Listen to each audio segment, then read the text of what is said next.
Hello and welcome to Norway. It's round 5 of the 2018 FIA World Rallycross Championship. We're getting ready for qualifying 4, but that is his own personal hell for Mattias Ekström because he's in the stewards room. Controversy in qualifying 3, contact between Mattias Ekström and Petter Solberg has given Mattias Ekström a 5-second penalty. He's coming out. Is he smiling? Let's actually go straight and see if we can get a word with him. So that's Mattias Ekström. He's just over there. We can't see if we can't climb over the fence. Mattias, sorry, we're live right now. Can you give us hot off the press? What's the decision? Yeah, you can read by yourself. It's pretty easy to read. Okay. Actually, I can give you as a present for you. Thank you. So you can give it back to my but mechanic. You did. But you okay, I will do. But so you appeal? You tried to get it rescinded? No, I did not appeal. I just wanted to understand how they can take a decision, and that's why. Okay.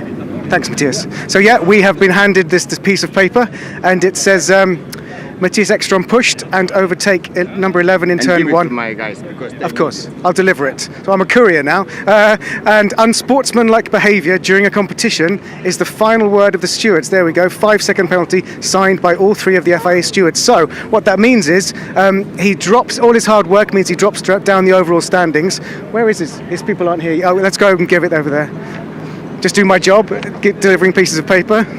Thank you very much. I'll hand it to your team. Not very happy faces. Now, let's have a look over here. Now, also, obviously, we're going to do a recap of what happened in qualifying 3 very shortly, and we're going to show you all the action from qualifying 4.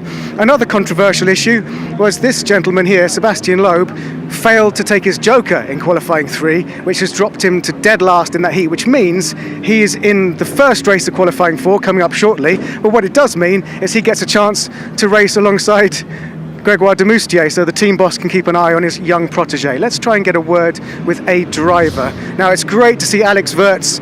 His rallycross education is picking up this weekend. Sorry, sir. And I'll just dive in and speak to the Le Mans and Formula 1 legend. Alex, qualifying 3 looked like you really started to get into the rhythm of what rallycross is all about. Well, after a night's sleep, it starts to sink in a little bit. But I have fun, I'm still a bit cautious on the gravel going sideways because it is my first time on gravel, but I really love it. It's like this banging, and after the choker lap when it gets tight, you have to spot on the radio. That's also cool, and I'm really getting hooked. Now, you're doing rallycross. We know that this is your first time, but it's in your family, sort of spanning the generations. Tell us, if people weren't watching yesterday, why it's important to you. No, it's our family. Rallycross runs in our blood. My dad was 3 times European champion. At the time, there was no World Championship, so he was the big dog of rallycross against Martin Schantje at the first golden era of rallycross. And I grew up on the tracks. I went Sweden, Norway, everywhere with my parents. So I love the sport from childhood on. My son Felix, he is also doing rallycross. He started even before me. He's 16. He started last year, and after years of talking to Team Austria, to Max Bucher, I finally found the time this weekend. I had just one little shakedown, so definitely not enough preparation to play with all these stars. I'm lining up here next to Loeb and all these guys with no experience, which shouldn't be an excuse. I know I jumped in a deep water into hell, but I love it. I have to start somewhere, and it's really cool stuff. And your helmet's a beautiful design. Do you still design your own helmets? I design them and I paint them myself, so I airbrush them. You physically airbrush them yourself? Yeah, absolutely, in my bathroom, and my wife hates it because it leaves a big mess behind. But I got so fed up that the designers and the painters, they don't do exactly how I want it, so the only choice is do it yourself. So you're like Banksy? Well, no, I'm a bit far from that, but it's a kind of therapeutic, therapeutic. Therapeutic. So yes, motion. I love and hate it, but anyway, that's my helmet. And you also do TV as well. You're like multi-talented. Amazing. Good luck in Q4. I hope you do well. All in. There's no choice now. Thank you. Okay. Thank you very much. That's Alex Wirtz. Now, don't forget, you're watching this on the live stream. Tell us where you're watching from. Tell us who you're rooting for. Tell us what you think about the stewards' decision from qualifying 3 that affected this guy. Let's see if we can get a word with another driver before qualifying 4 gets underway. Let's go up to Jerome. Jerome, we're live. Obviously, the car is good now. Are you happy with what's been going on so far? Because it looks like it's been frustrating this weekend. Yeah, so far it's been frustrating, because we had a problem in Q1. I had an impact in Q2 in my rear right. But yeah, I'm happy with the car, and we still improve, and we have made some few improvements. Of course, we've been fast in the free practice, so it means we have things to get the pace, but now we have to put it all together to make it to the end of the race. And this circuit is a very special circuit up here in the mountains. Sort of undulations. Do you enjoy it, or is it just too hard work? No, it's never too hard. It's very, very good to drive, and the feeling and the rhythm is really amazing. And I always enjoy to come and to drive here. It's a proper WRX track, like old style, with good gravel, with up and down, and yeah, it's a very good feeling to drive. Okay, well, we'll enjoy watching you do all of that up and down in about 5 minutes' time. Good luck. Thank you. Of course, qualifying 4 you're watching now, which is we can hear the engines firing up for race 1, so that's coming up very shortly. Mind your back, Bob, you're about to get bumped by Timur Timosyanov. Of course, the live television show starts at 2 o'clock local time for 2 hours, so check the website where you can watch it in your country. But for now, stick with us live, tell us where you're watching from, and let's go to the commentary booth, where I think Andrew Coley and Guy Wilkes should be standing by to guide you through qualifying 4. Very much looking forward to this, but a couple of talking points from Q3. So first of all, Ekstrom and that 5-second penalty, he was hard into the side of Solberg, and then Loeb, of course, missing the joke lap. So we can show you some of that action now. Let's take a look back at Q3. Well, in a moment. Anyway, we'll have a look back at Q3. It is coming, I promise. I've been told. They're sending it down the pipe. There we are. So Q3, this was early race. This was Markman heading into the joke lap, giving himself a little bit of space.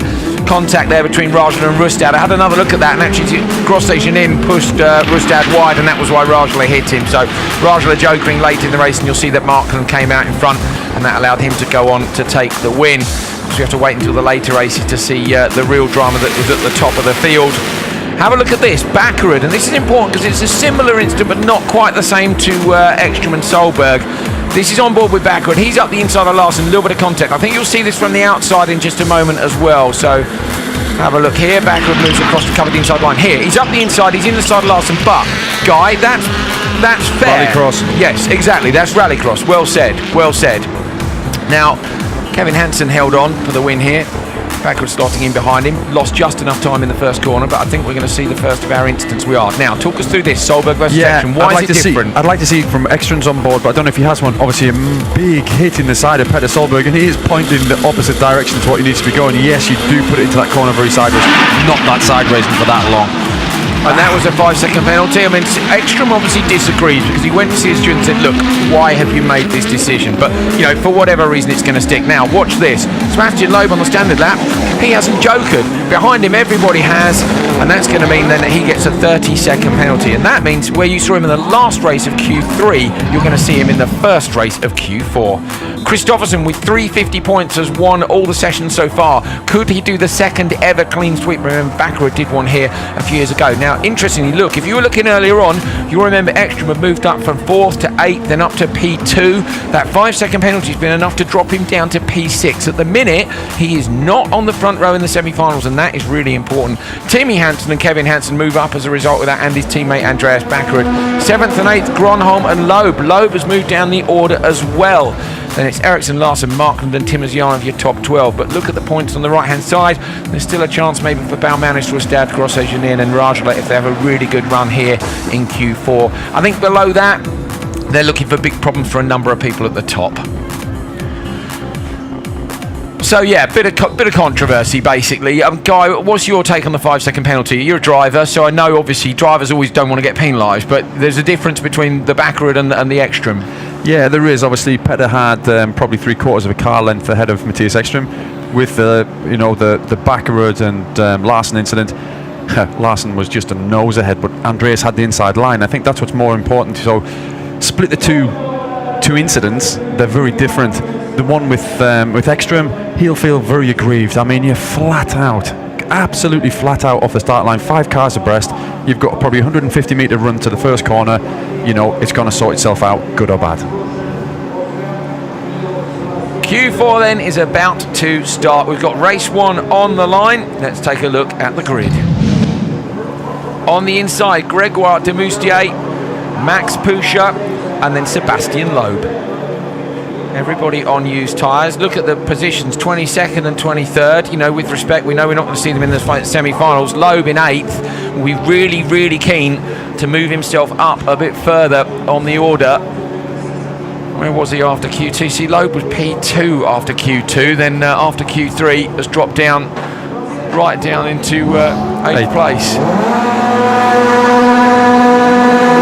Revs up. Loeb's got to get a good clean start here. Very, very long hold. So that's got to be towards the limit. Loeb's got a good start. Pouscher is going to stop behind him.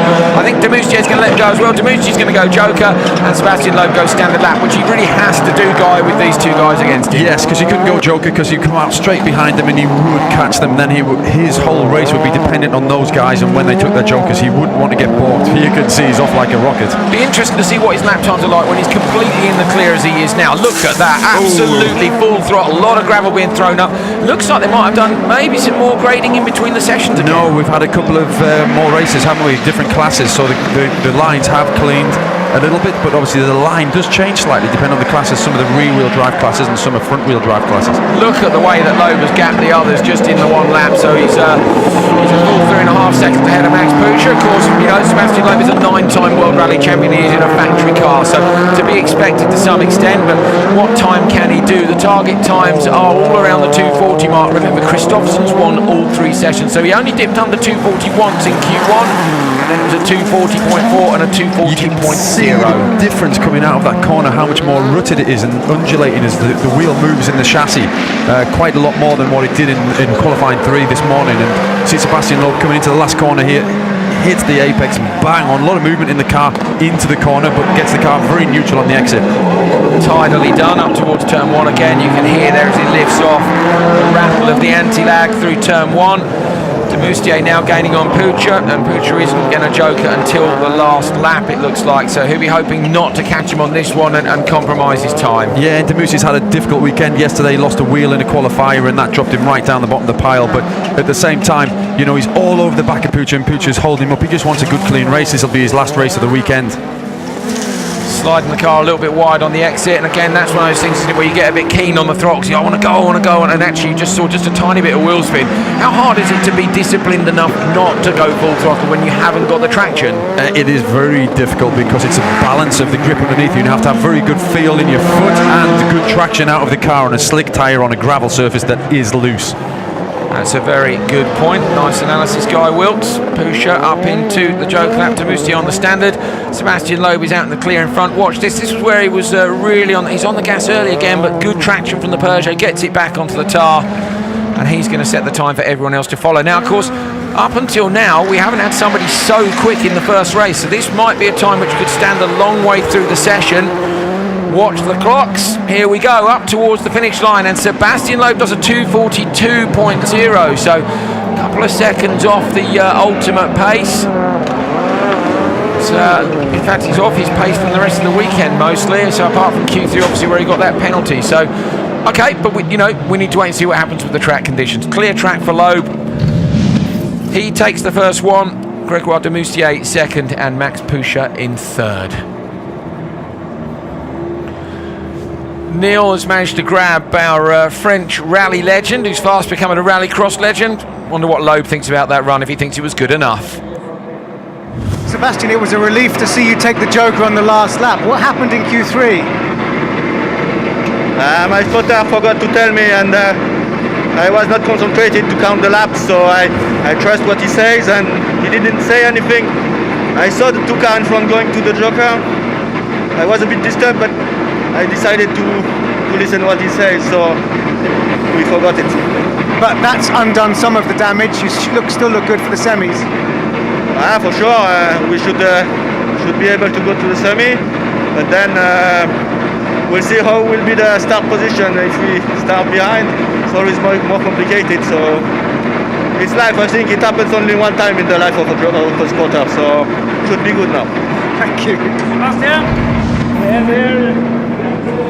There's a look back at that one. So Loeb with a really good start. Demoustier was never going to do anything, was he? Because basically Demoustier is at Sebastian Loeb Racing. You might find your bills go up quite significantly if you take the boss out. I don't think it was so much of that. I think it was a defined strategy, you know. Sebastian's in a factory car, he got a really good start, better reaction time, and obviously he said, if I'm going to do that, I'm going standard lap. This was Loeb through the Joker, tidily done. Time is set.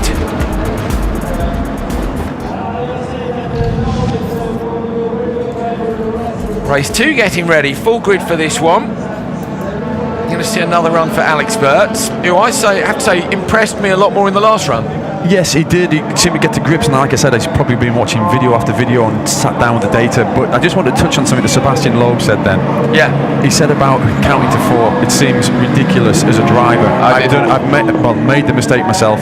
You're so concentrated on what you're doing in the car, and you're just making sure that you hit every mark, because it is down to tenths, hundreds and thousands. Then all of a sudden you feel so silly as you turn into the first corner and the one or two of the cars go into the Joker, knowing it's the last lap, and you've had nothing from your spotter, and you think, oh no, and your heart just sinks. It's mad, isn't it? Because as you say, counting to 4 is a pretty basic skill, but it's not a basic skill when you're rattling around in a 600 brake horsepower supercar. Plus, if I didn't look at it, and neither Sebastian, they show you the number of laps that you get every time you pass the start finish line. He missed it. He missed his Joker. Hopefully he'll still make it. Race 2 on the line. Here's the lineup. Johnny-Pekka Rajla on the inside. Gulan Shisharit, Alex Wirtz, Kjetil Larsen and Oliver Bennett. Rajla with an outside chance of making it and has put 2 new boots on the car as a result. Shisharit has had a frustrating weekend. Let's see how Alex Wirtz gets on. Lovely to hear from him in the pre-grid just a few moments ago with Neil. He's absolutely loving it.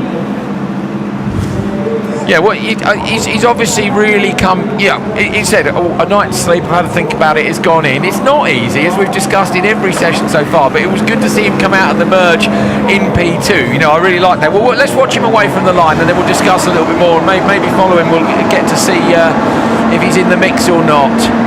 Shisharit looking to prove what this car can do, and he's jumped the start. He hasn't. It's a brilliant start. 0.1 of a second though, reaction time for Shisharit. That would have been a jump start. I think he got lucky there, guy. The lights changed. No one can react in 0.1. It's humanly impossible. Yeah, I mean, it looked for everything. All eyes that was a jump start, but it's not. Anyway, he is head down. He's very frustrated this weekend. I've had a little chat with him. You know, we've got a couple of gremlins going on with the car. He's been struggling. Yes, big battle going on behind. He's got a couple of gremlins with the car. He can't go down the box, and that's why we've seen him stall even off camera a couple of times in the Joker. But let's get back to racing. So Wirtz in P2, behind him is Rajla and Bennett. He'll be hoping to press on a bit here with these two guys behind him. Rajla, I think, has got significantly more rallycross experience, but hasn't spent much time in this car either. So he's been driving the old Eklund Saabs and things, and it's a completely different beast to a bang up to date modern starred rallycross car. It is. That's an outrageous opening lap, but probably helped by that start. But Gulan Shisharit's just done a 41.7. Sebastian Loeb didn't even get into the 41s. His was a 42. Rajla and Bennett have gone Joker. Larsen went on lap 1, so they've stopped him behind Larsen. So Larsen's actually doing okay here, and these three now hoping to chase down Wirtz. So Wirtz could be left out here just to enjoy the race, and the team might do that so he can just get some seat time, or they could respond to that Joker and stick him back in front of those guys, which would be frustrating for them. But Shisharit's on the wire. Big pressure when you haven't done a lot of rallycross going to a Joker lap, which you only do once every race, although he's done it a couple of times. He's not going to Joker, but it's a big pressure because you only do it once in every 4 laps. So obviously he's only done it a couple of times. He's done a couple of good jump starts as well. And it's on gravel as well, and as we've said, the gravel develops a lot more obviously than the tarmac does, so it's a really big ask, and that's one of the things Kristoffersen has said. In fact, even he struggles more with the Joker than someone like Solberg. And absolutely, Wirtz even said himself that he's not comfortable with the car on gravel. It's gravel, the Joker, and it's a really high speed approach. You have to get the car sideways. So yes, he's probably going to follow Shisharit and Joker with him and hope that it comes out in second place. Larsen's going really sideways here with Rajla in behind. Shisharit goes into the Joker lap, a little bit of handbrake on the way in. In goes Wirtz to Heinz. So watch Wirtz for the merge on the exit. I think Wirtz might have done enough. You know, it might be relatively close. No, he's done enough, definitely. Well done, Alex Wirtz. Great stuff. So Rajla has a look up the inside of last end behind, but can't make that stick. And now it's all eyes on Shisharit at the front to see what the time will be at the end. Rajla up the inside. Up the inside of Larsen. Larsen's on the lock stop the other way. Don't drive over those curbs. They're massive.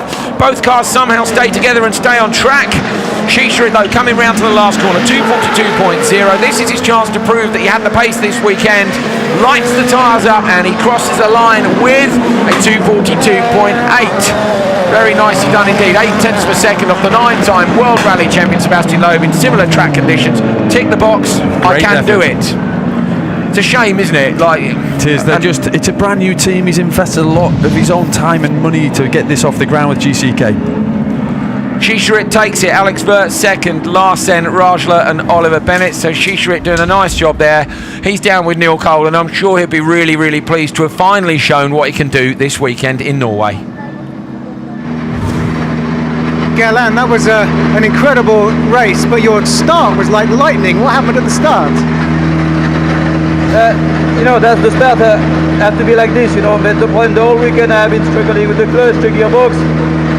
It's a bit frustrating for me this weekend because I have no chance to fight, you know. So we are still learning a lot with the car.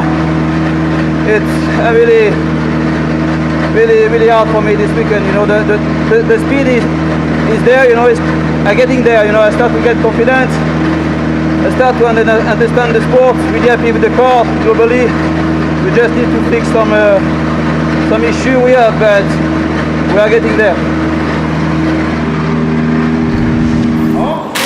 Have a look. Well, you're not going to see the start, but you did. You saw an orange wing disappear early. Now, Guy, we looked at the reaction times and say, if you look, nobody ever looks because it's top left of your screen. The second they leave the line, our jump start sensors tell you what their reaction times were. Shisharit was 0.1 of a second. I'd like to see what the fastest ever reaction time is. I don't think it's 0.1, and that's what I mean. See, we think, though, that he went there and he just got super lucky that the lights went when he went. And that's one in a million. No, absolutely. To drop the clutch and fire that car off the line after you've seen that green light and get it to trigger because you're 10 centimetres back from that trigger as well. Nigh on impossible. You could try it, 100 times and maybe not even do it. That was the contact on the last lap between Rajla and Larsen, but it was Shisharit who took race 2 after an amazing start and 4 very solid laps indeed. Crowd now filling up. It's not such a nice day. I'd go so far as to say it's a bit chilly compared to yesterday, but it was packed yesterday and it's starting to look packed again today. Q4 race 3. Last couple of cars pulling up towards the line. There's Rustad racing at home in Norway. So he would love to make it through to the semi-finals. He's currently P14 and he does need to gather 6 or 7 points more than Timosyanov in this session, and that's quite a tough ask, I think. Yeah, it's a big ask at this late stage of the event. This is the last chance saloon right here, Q4. So obviously, he's wanting to hope that other people trip up and that he has an absolutely cracking race. And well, he probably will need to win this race. Still waiting on 2 cars, Ekstrom and Munich. Ekstrom, of course, this far down thanks to that 5-second penalty, and again you put yourself in danger, don't you? Having said that, of course, you're in danger when you're with the top boys, and that's why Ekstrom got a 5-second penalty. But when you're in with the guys who are not quite operating at the same level, it can be a bit of a problem. It's Q4, race 3. Yeah. This is the danger zone, isn't it? Yeah, you always expect to see Ekstrom in the final 2, and here he is in this one. So, okay, who else is he? He's got Rennie Munich to come alongside him as well. You have some desperate people. Rennie Munich, obviously, Tommy Rustad, Robin Larsen and Grossi Jinin. They're out at the moment, but they want to be into the semi-finals. Matthias Ekstrom is up there. He's just had, obviously, a 5-second penalty, which has dropped him down into not uncharted territory, but in a position he doesn't want to be. He doesn't want to really be racing these guys and get a bad start. Okay, Ekstrom has got a gearbox issue we're hearing. Rennie Munich has pulled up to the start line. Ekstrom is missing from this, so a 5-second penalty. A 5-second penalty before this. I'd love to see. You can hit the tyre warming area is just round the corner. Where is he? Where is he? They're in the grid with him. There's the car. There's Ekstrom in the middle of your screen. You can see our commentary box. He's right behind us. They're pushing Ekstrom. Are they trying to push start the car? I think it started. They're not trying to burn the clutch out. I think he's got it into a gear, and it must be a high gear. Let's see if he tyre warms guy or not. I don't think he's going to, is he? Go for a downhill start and just see if he can get it. So Ekstrom is maybe stuck in gear. He doesn't want a DNS. He wants a DNF, because DNF he'll pick up points. Did not finish. He probably will go off the line. Let's see, because he won't want to damage it's downhill the car. as well, because you said about that. So he might. How high a gear could he get away with off the line? Maybe slipping the clutch. Is it He's going to pull up to the line. Look, how close is he going to get? He's not crawling right up to the sensor, so I think he's just going to leave it where it is. But let's see. Well, Ekstrom with a last-minute problem as he pulls up to the line. Will he get away from it or not? Jerome Grosjean in on the inside from Robin Larsen, Tommy Rustad. Ekstrom with problems in the pre-grid after that 5-second penalty in the previous session. And Rennie Munich, new boots for Rustad and Larsen as they look to secure places in the semi-finals. But this is all about Matthias Ekstrom. He was second. He's down to 6th after the penalty. Is he even going to get that car off the line? And does it have a bad problem or not? We're about to find out, because the marshal's going to leave the grid. Thumbs up. Ekstrom's marshal was late to move, which suggests Ekstrom isn't even looking at him. He was looking down at the dash as he pulled onto the line. Look for the lights to go green. Watch Ekstrom in particular. No, Ekstrom's not even got it. He's going to get away very slowly. I think he tried, but he couldn't. Down into turn 1. Larsen is ahead of Rustad. Larsen pitches it in sideways. Look at the rotation on that, but Rustad gets him up the inside, right over the curbs. Larsen's going to try and come back alongside, in behind Munich. Has Ekstrom got away from the line or not? In the back end of Rustad there. Ekstrom just went over the trigger. He's still there. To activate it, because he does not want. Yeah, he wants to start, but not yet. Yeah, exactly. You get better DNF, points. he'll get 20 points, obviously being last place. At DNS, he would get 0 points. That would really hamper him. Really switched on by the team to get him round there. And Matthias, of course, they're absolute pros, but that's going to drop him right down the order. Will he make the semis? They knew exactly what they had to do. But back to the racing. Obviously, Rustad and we have Larsen, all over the back of Rustad, but Grosjean out in front. Let's see what his lap times are like. So guys, have a look at the timing screen. I'm going to look at Larsen versus Rustad. Larsen was so sideways on the way in that he lost out a little bit on the exit. But Rustad, remember, made it through to the semi-finals in Silverstone. Matthias Ekstrom is still sitting in the car. I think he's going to pull off the net. He opens the door, so he knows it's race over. But as Guy said, it would be a DNF, not a DNS. There's a qualifying point system in Rallycross, which means you are penalised more if you don't make the start than if you don't make the finish. Grosjean in, hoping to match the lap times of his teammate Schischerin. That car looks so good in the transition there, so nice and balanced. Yes, these boys are having a tooth and nail fight here. Rustad, they need a fast time, remember, so it's all about the merge when Grosjean comes off the joker. Look at the way that Larsen moves the car around, Guy. He really chucks it around. He's always rotating on the way into the corner, isn't he? Yes, he is indeed. And if you look from the outside, you wouldn't mistake that he's trying all the time. No, it's great, isn't it? The crowd absolutely love him. Grosjean in. Do you think that the Pro Drive car looks good? Yeah, it's good. He made a little mistake in the last corner, but in the transition here, look at the balance there. It looks so underneath him, and the lateral grip it picks up, and he gets it to the apex that time. Look how neutral and straight that car's going forwards. And Larsen again almost on the inside of Rustad. Every time with the rotation he has a look, but this is what it's all about. Grosjean, it's gone deep. He's gone deep in the joker. He turns the car in. It's going to cost him time. I think he's going to lose out because of it. So a mistake in the joker lap from Grosjean in means that 2 cars get past. Massive mistake. He got too wide, and he caught the back end on the bank on the outside, which is really hard to pick up on the television camera, and he couldn't rotate the car into the corner. Through the bottom corner, Rustad now leads from Larsen, chasing that 2:42.0 Sebastian Loeb. Up to the top of the hill, left over the crest. Look and see how bad that bump is. Not as bad as yesterday for me. Grosjean looks like he's really struggling with the car, so maybe there was something else. He couldn't get it turned in over the left. All the tyres smoking on both the lead cars. Rustad over the line. He's just 0.4 off the time of Loeb, and in the background, Rennie Munich with a bit of extra gravel section as he comes too tight over the jump and crosses the track on the inside. But that is the story. Ekstrom is looking down at the dashboard. Still, is he communicating with the team? Either way, it is a disaster. It's a DNF for Matthias Ekstrom.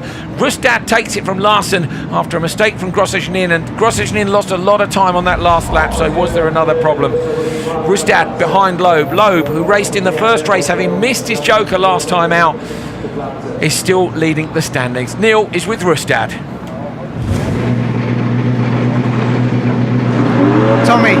that was an incredible battle with Robin, and you came out on top. Yeah, it was. Now it was win or lose. It was nothing to. I had nothing to lose. I need to be in front of Grossi Janin to have any chance to get into the semi-final, and I need some luck because some of the top 12 cars need to stop. I have some technical problems, so it was everything or nothing. So it's worked well. Well, obviously Matthias did stop on the start, so that could be one less car ahead of you. Yeah, I'd heard he had problem, but I just was going my own way, so I didn't see if he was getting out from the start or not. Good luck, well done. Thank you very much. Here's another look at Ekstrom near left on the start. Look, he just tried to get the car away, so I suspect, as Guy said, it's in a real high gear. He's got it flat, trying to drag the clutch and just get it. He got it over the start, job done. That's what he wanted to do. He wanted to knock that trigger post down that gets the reaction time in the jump start sensor. This was Larson versus Rustad. These two had an absolutely brilliant bout through the whole race. They look like they're side by side so many times because of the nature of these brilliant four-wheel drive cars. Look at the tyre smoke coming off them. I loved it through the last corner. They were both like, come on, trying to get to the line. Here we see Grossi Janin, you know it was his own fault that he just got too wide, didn't get the car into the apex and lost a lot of time. Unlucky for him, good time by Rustad, but disaster for Ekstrom.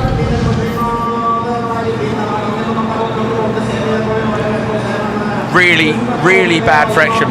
Nothing else to be said about it. That's an absolute disaster. I've got the times on the wall here. He was 6th after this thanks to that penalty in Q3. He didn't actually have a great run in Q1, Guy. He was 8th in there. He's in danger of just not making it. But you think it's going to depend a bit on what these guys do? Very professional by the team. Obviously they realised they had a problem. We don't know if they realised they had a problem when they brought the car to the grid off. It was a last minute problem, but they got the car to the start, and that was the most important thing. Obviously Matthias doesn't want to cause too much damage to the clutch and make the job even bigger. If they have to do a transmission change now, obviously getting to a semis, we're under big pressure, time constraint, so they don't have to do a clutch change as well. So obviously he didn't aggressively try and get the car off the line. He just did enough to make sure he started, made an effort, job done. See whether or not he's dragged enough points out of that to see himself through to the semi-finals. If not, it is a bit of a disaster for him. Have a look at championship standings and see where he was coming to. Okay, Timozyanov is out of his car, so this is more drama. Timozyanov, who's in the next race, and Timmer was in P12, so that could help out Yannis Baumanis, but of course it could definitely help out Matthias Ekstrom. So you're on board with Baumanis, who's coming down to the back of the grid. It's all going off, Guy. Yeah, this is not so normal. You know, they've had obviously quite a short time between Q3 and Q4, and obviously we're still fighting it out on the points in the qualification period. There's Timozyanov, lids off, door slammed. Timozyanov in the background of your shot, behind the big TV truck that you can see there, the yellow, black and white Hyundai is parked up, and Timmer is talking to somebody over the fence. He's really disappointed, but that's played massively into the hands of Ekstrom and possibly into the hands of Baumanis and Rustad, who are just outside the top 12. Okay, race 4 is on the line, but Timozyanov is missing from the lineup. So let's take a look at the grid. On the inside, Niklas Gronholm. Next in was supposed to be his teammate Timozyanov, who we've just seen climb out of the car at the last minute. Anton Markland, Yannis Baumanis and Kevin Eriksson. Look at Yannis in 13th, Anton in 11th. Those guys helped out definitely by the retirement of Timozyanov, who was in 12th and is now not going to make it through to the semi-finals. What a shame. This is handy for Anton Markland, because he's got that extra space on the inside, but I suspect that Niklas Gronholm will probably try and nick some of that space as well, Guy, when they come off the line. If they should both make use of it, shouldn't they? Absolutely. You'll have Niklas Gronholm and Anton Markland trying to close that down and gain that advantage because of it. Markland and Baumanis, remember, have got form from turn 1 earlier on this weekend. Baumanis got a better start than Markland, but they're still going to get off the line as they can pass the common position. Baumanis turns in across. Baumanis goes standard lap. Sorry, Joker lap, and everybody else goes standard lap. It's Gronholm who gets out in front, side by side for Eriksson and Markland. Bit of contact between them. Finally, they're in the line. So I think that worked out actually pretty well for Baumanis, because these three have a little squabble between turn 1 and 2. It did indeed, and don't forget about Tommy Rustad, who just won that the last race, because he and Yanis Baumanis are fighting now because of Timur Timizyanov dropping out. They're in P13 and 14, so this is all about race time. Oh, Anton Markman getting very wide over the crest there, dropping a bit of ground. Really crossed up. Ericsson, sorry. We've just heard through commentary from information from Racing Talk, it was a drive shaft for Timizyanov. So Timizyanov did a drive shaft on his way up to. I wonder if he did it in the tyre clean. It's the only place I can think of. Yeah, because he would have rolled it back from there, and of course we had a big queue of cars waiting. Good shout, Guy Wilkes. So he's obviously done his tyre clean and broken a shaft and had to drop back out. So unlucky for him. Markland continues to chase these guys down with Baumanis in front of him. Those two guys having both jokered. We haven't spoken much today about the joker lap time, Guy, and that's because it's been changing during the course of the day. Yeah, absolutely, and also that a lot of people have been going in challenging for position as well. It's not just been one car going in there, so we've had a big mix-up in the joke times. But Yanis Baumanis has clear air, and he's setting pretty good sector times at the moment, so let's see what his lap time is. 38.8 as he comes over the line, but the fastest is Niklas Grunholm, 38.4. How does it feel when you know, look at this, on board with Baumanis now, he knows he's in P13, he's just pulled up on the grid, and he knows that alongside him, one car away, was supposed to be the guy who's in P12. He knows Tim has gone, he must be thinking, yes! No, it makes you nervous, because you know you don't have to make a mistake, both yourself, you know, climbing over a curve, getting a puncture. It's perfect now for him, he's got clear air, it's all about him, he is in control, he's got nobody knocking him from behind, nobody to the side of him, he's dropped Markland just enough. It's all in his control. He's got to race time, remember, because Rustad's there challenging him. He's not in this race, Tommy Rustad, but he's challenging for a semi-final position. Into the joker goes Gronholm, followed by Ericsson. I think they're going to edge Baumanis. At least one of them is. Baumanis is going to have a look and shut the door, and Ericsson, very tidily done indeed. Great bottle by Yanis Baumanis to keep sticking with that. He went all the way around the outside. Good car control too on the gravel. That braking zone down the hill, Guy. You know, you've got gravity and gravel against you. Kahunas to do that. Yeah, really did. excellent stuff. Baumanis has done a great job here. He's not going to beat Gronholm. He's Gronholm going to beat Loeb, who's still at the top of the timesheets from 4 races ago up towards the line. I think he might actually over the line. Gronholm has gone quickest so far in Q4. He's 0.7 near as damn it of a second faster than Sebastian Loeb, and Baumanis goes through in P2. So, and more importantly, faster than Tommy Rustad. So Baumanis is ahead of Rustad. Rustad was behind him in the standings. It's all going off here in Q4. Gronholm takes it from Yanis Baumanis, Kevin Ericsson, Anton Markland and Timur Timizyanov with a DNS. This is the standings of Q4. It's not going to be long before you're going to see the standings after Q4. Can't wait to see where everyone is going to be. Niklas, talk us through that. That was the quickest so far. Great.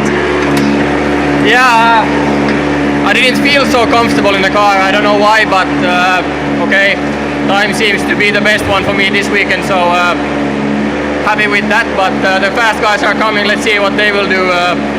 But anyway, we're in the semis, and that's the first target. Well done, thank you. Rightfully looks pretty happy with that performance. That was Baumanis up at the turn 1. I thought Baumanis, I say, did quite well off the start there. He moved quite quickly across. Big impact there, wasn't it, between Grunholm, lateral impact against Ericsson, but he did exactly what he needed to do. You have to fight for that space into the first corner. And here we see him coming into the choke. It was a great lap, and obviously had a big smile on his face when Neil was just talking to him right then. Very happy to make semis again. He's doing so well this year, isn't he? He's doing very well indeed. We think that Gronholm won a session in Spain, possibly. But sorry, that was his last qualifying. I don't think he's ever won a qualifying session. Okay, let's have a look and see.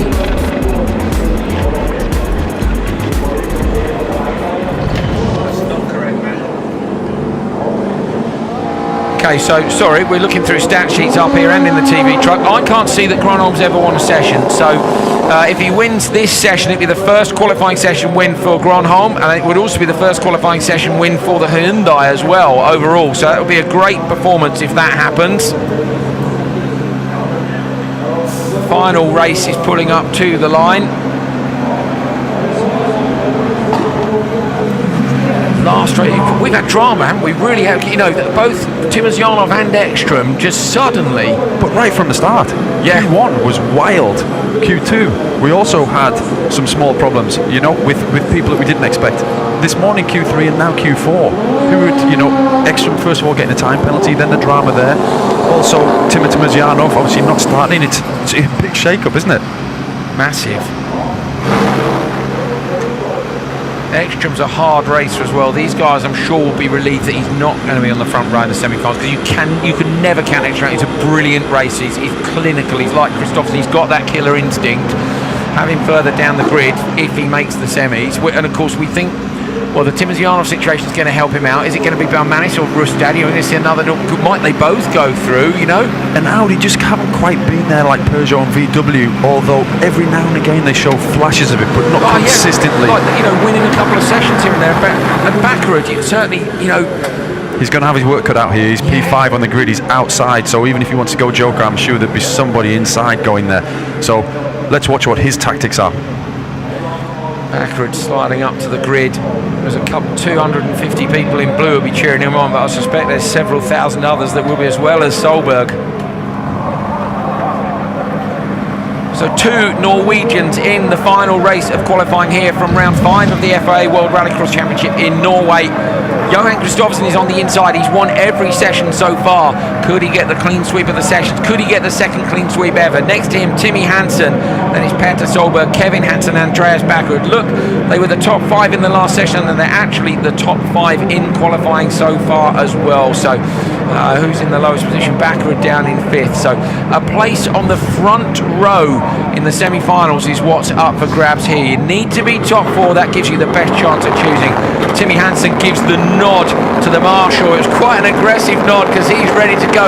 Last tighten of the belts. Here we go.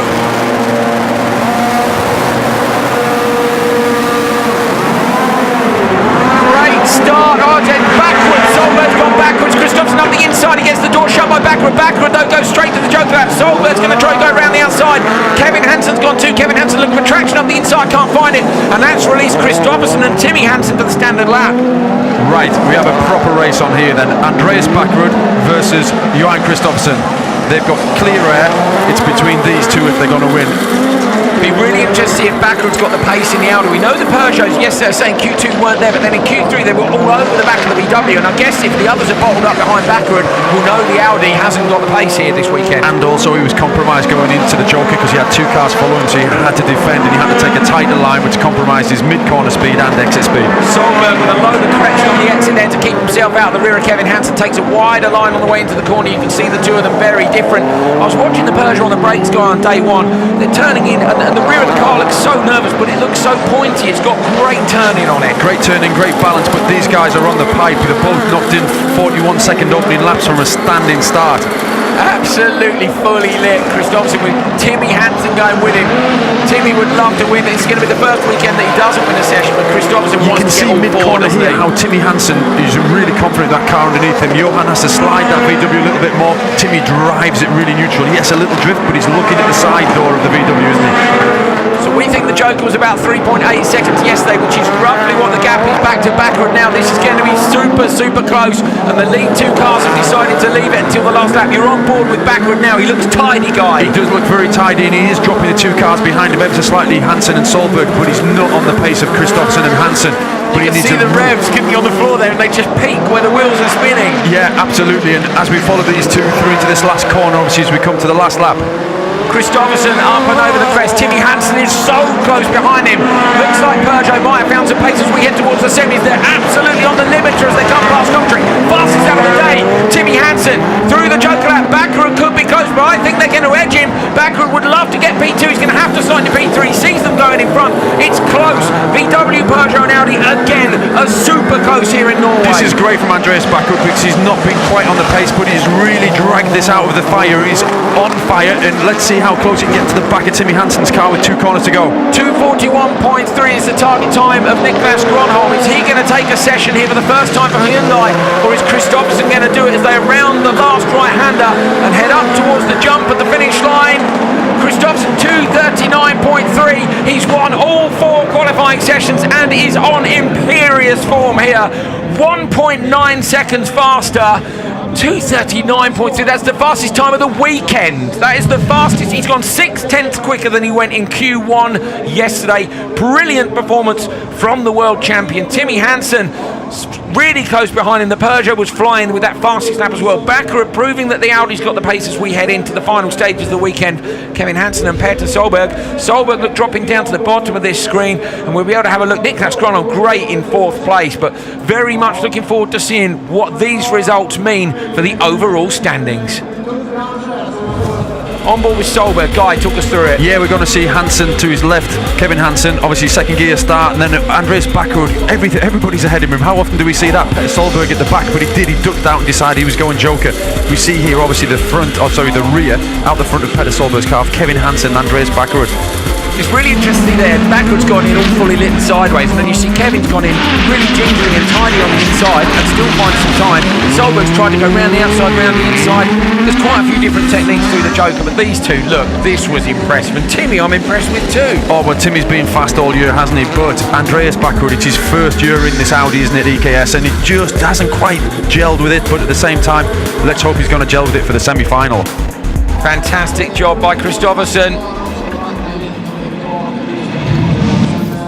Well, there you go. Johan Kristoffersson with 4 qualifying session wins. That's the first time this year that anybody has won every session. Timmy Hansen gets 2nd place in the standings from Solberg. It will be Kristoffersson versus Solberg into turn 1 again in the semi-finals. They need to avoid each other, but it's Hansen versus Hansen in semi-final 2. Brilliant. Backwood makes it through for Norway. Niklas Gronholm with another outstanding performance in the Hyundai. Sebastian Loeb's gone through. Kevin Eriksson for IMSC. Great job. Larsen Ekstrom's made it. Ekstrom makes it into semi-final 2. He'd be on the inside of the back row. Anton Markland for the second event. No, sorry, he didn't make it in. He didn't make it back in UK, but Anton's made it through here, so that's great. We've got a wild card gone through, and Yanis Balmanis in 12th. Rustad, look, just misses out. It's a shame for him. I say he made it back at the last one. The 2 GCK cars, disastrous weekend for them. Unfortunately, they nearly made it. If they hadn't happened in Q1, Raja looked down in P16. It's a big entry here. Alex Wirtz continuing to learn. Timur Zyanov such a long way down, and he was right up there until he broke a drive shaft in the pre-grid. What a shame for him. So me and Sebastian both analysing the qualifying standings after qualifying 4. Obviously you're in the semi-final, but that hiccup in qualifying 3 has set you back a little bit. Yeah, for sure. We missed the joker lap, so 30-second penalty, and I was 23 in the heat, so not some good points, and I was 2nd overall before that. Then I went to 8th overall, so it's not good. Well, have a look at the screen now. We're going to show you the first lap of your race in Q4, and this was like a masterclass. Talk us through it. Yeah, I tried my best to be first on the first braking. I needed really not to be stuck behind someone, and then I pushed really hard. I think bad luck I had is that the track improved during the heats, and so I did a clean run, but it's not enough. But now I'm 7th overall, 2nd row outside in the semi-final. It's not the best place, but we will see. It's great to watch you taking the joker there. It's such an interesting joker, isn't it? It's an uphill, fully sideways. It looks fun. Yeah, it looks fun, especially when you take it. The round before didn't like so much the joker, but okay. Yeah, it's a nice track. We enjoy to drive here. It's really fun to slide there around with the car. And once again, you've got all 3 Peugeots into the semi-finals, and the car looks strong, you know, and obviously it's a throwback to your WRC days that you were cleaning the gravel off the road, being in that earlier race. If we have a look now, we'll see how, of course, the way that the qualifying works is that the top 12 go through into the 2 semi-finals. So while you take a photograph of that, this is how it splits up. So, of course, odds go to semi-final 1, evens go to semi-final 2. This is the job that Andrew Coley would normally do, but I'm doing it now, so there we go. Yeah. So, pole. So there you go. That means that you're P4 in semi-final 1. What do you think about that, Seb? I think the 3 guys in front of me are very strong, so it will not be easy. We need to finish in the 3 first to get in the final. That will be a hard one. Now, look at semi-final 2. It's like 4 Swedes, a Finn, and an Austrian. That's a very Scandinavian semi-final there. You happy not to be in that one? And your teammates as well? Yeah, my teammates are there, but 2 Volkswagen and 1 Audi in my heat. It's not easy. Okay, thank you very much, Sebastian. We'll let you go. I know you've got to get ready for the semis, so thank you and good luck. Thank you. Bon courage. And I'll just pass that over there to. I've been miraculously joined by the 2 tallest men in the paddock, is Andrew Coley and Guy Wilkes. Is there something I can stand on? Well, maybe not. It's somebody's toolbox. No, take it out of your bed there. Don't stand on that. Yeah, they're shouting not to stand there. It's getting told off by all sorts of people here. Don't worry. We'll duck down like this. It's easier. So, yeah, for me, the interesting thing about if you look at the semi-finals, it's the fact that you've got the 2 VWs on the front row in semi-final 1, and then in semi-final 2 you've got the 2 Hansen brothers. So there's an interesting mix of cars on the front row. Christopherson and Solberg have got to avoid hitting each other. They definitely Neil Cole's going for a height advantage here. But what about the sort of controversy? Because Matthias Ekstrom clearly wasn't happy with being done for unsportsmanlike behaviour. No, we looked at the 2 incidents, the one with Bakkerud compared to the one with Ekstrom, and it is a bit different. I think Ekstrom's hit him quite hard at quite high speed. He obviously felt he wanted to know why that decision had been made, and so he went and had a chat with them, and they told him why, and he accepted it and made you carry the paper. And so, but standing next to you is Guy, and of course you know what it's like in the heat of the moment when you're door to door, side by side. Do you think it was harsh as a penalty, or do you think he was a bit of a... I saw it from Pettis on board, as we all did, but I would like to see it from Matthias's, because, to say it was harsh or give it any sort of adjudication on it is very difficult when you only see it from one angle, but we saw the impact. It was a big impact, but at the same time, those things happen. It's rallycross. It can be the rub of the green, decision of the stewards.